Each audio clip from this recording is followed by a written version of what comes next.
vous propose de considérer cette dynamique organisationnelle de deux manières. D'abord, sur la représentation du leadership distribué à l'intérieur de l'organisation. Et là, de tout temps, il y a eu grosso modo trois types d'organisations. Les organisations hiérarchiques, les organisations matricielles et les organisations en réseau. Les organisations hiérarchiques sont des organisations qui cultivent la coordination, c'est-à-dire que les tâches sont affectées, on a une approche relativement dirigiste, et là, je dirais que ce type d'organisation est très adapté aux situations de crise, nous avons eu l'occasion de le voir, parce que l'intelligence fluide est peu disponible, au contraire, on va pouvoir mobiliser l'intelligence cristallisée. Donc ce sont des types d'institutions qui doivent cultiver l'entraînement et qui, d'une certaine façon, sont assez peu portées vers l'intelligence transformationnelle. Alors vous allez dire, mais comment évolue une organisation pyramidale? Une organisation pyramidale évolue soit vers son dessèchement bureaucratique, et à ce moment-là, elle finit par disparaître. C'est le cas en général des organisations quand elles sont une nature perverse dans les organisations fascistes, où elles se cléricalisent. On en a un bon exemple avec l'Église catholique, auquel j'emprunte ce terme de cléricalisation. Ça signifie en fait qu'au niveau du management intermédiaire, on va distribuer de petits royaumes, c'est-à-dire des petites zones d'autonomie. Le curé est roi chez lui. Il fait ce qu'il veut dans sa paroisse. Ce qu'il veut, pas tout à fait, à condition de rester conforme sur le dogme. Et on voit bien que le dogme, c'est la vérité imposée, même si elle est partagée, mais qu'elle est imposée au sens où si on discute le dogme, eh bien, on est excommunié, sorti effectivement de la communauté. Dans l'histoire de l'Église, qui est une histoire institutionnelle extrêmement riche, on a de nombreux cas d'excommunication pour motif de contestation dogmatique. Certains ont terminé sur le bûcher d'ailleurs, d'autres se sont contentés d'être mis sur le côté et interdits d'enseignement, voire interdits de culte. La cléricalisation vise tous les types d'organisations. Et nous pouvons reconnaître dans certains organismes français, notamment des grandes institutions étatiques ou régionales, une tendance très forte à la cléricalisation. Si on prend le cas de l'éducation nationale, on a cette tendance avec l'emploi d'un vocabulaire religieux, puisque dans les notes administratives, on va expliquer que la classe est un sanctuaire, où le maître est d'une certaine façon le seul à pouvoir décider. On a bien là le fait qu'on lui donne une autonomie, qu'on sanctuarise cet espace.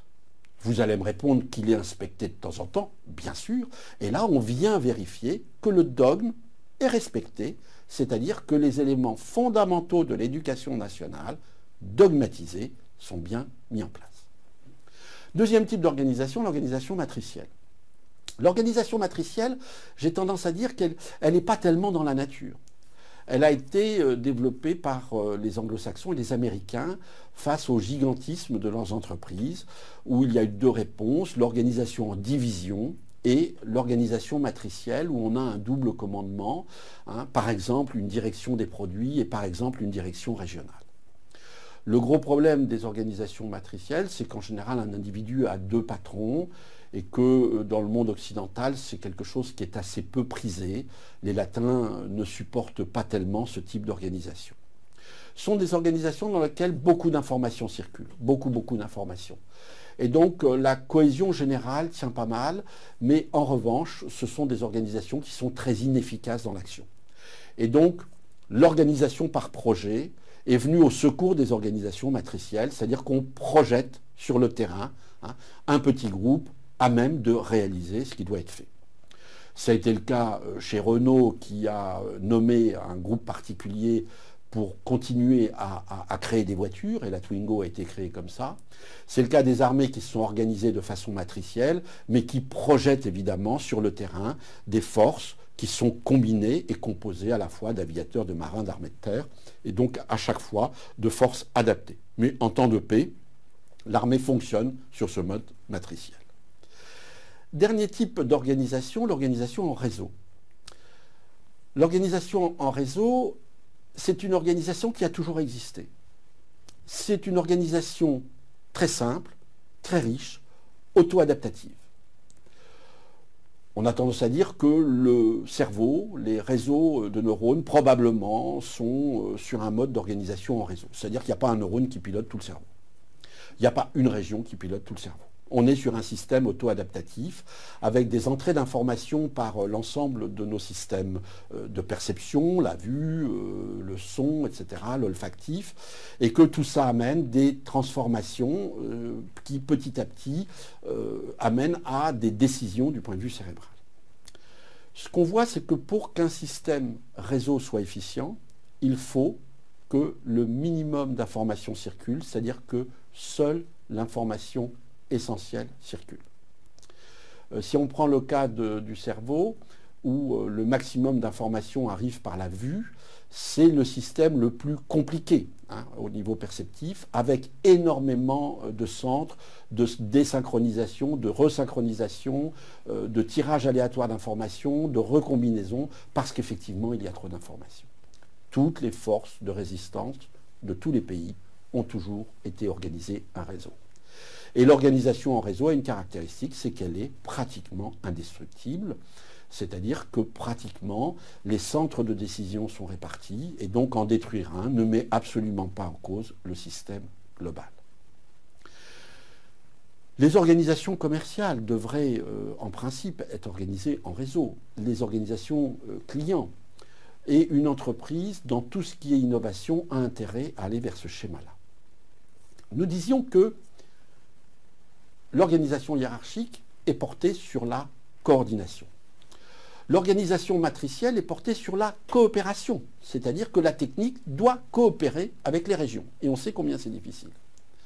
Le réseau met en œuvre une collaboration, c'est-à-dire que chaque individu, chaque nœud du réseau, doit être présent avec sa tête complète et travailler en bonne intelligence avec l'ensemble du système. Le rôle à ce moment-là de chaque individu est très fort, à la fois parce qu'il a une forte délégation, mais en même temps la très grande responsabilité de refaire circuler les informations nécessaires. Parallèlement à cette vision de la dynamique organisationnelle, où on peut dire qu'une organisation doit à certains moments être pyramidale, à certains moments être matricielle et à d'autres moments être en réseau. Donc l'intelligence organisationnelle, la dynamique organisationnelle correspond à cette capacité d'une organisation à vivre selon 3 modes différents à chaque instant du jour.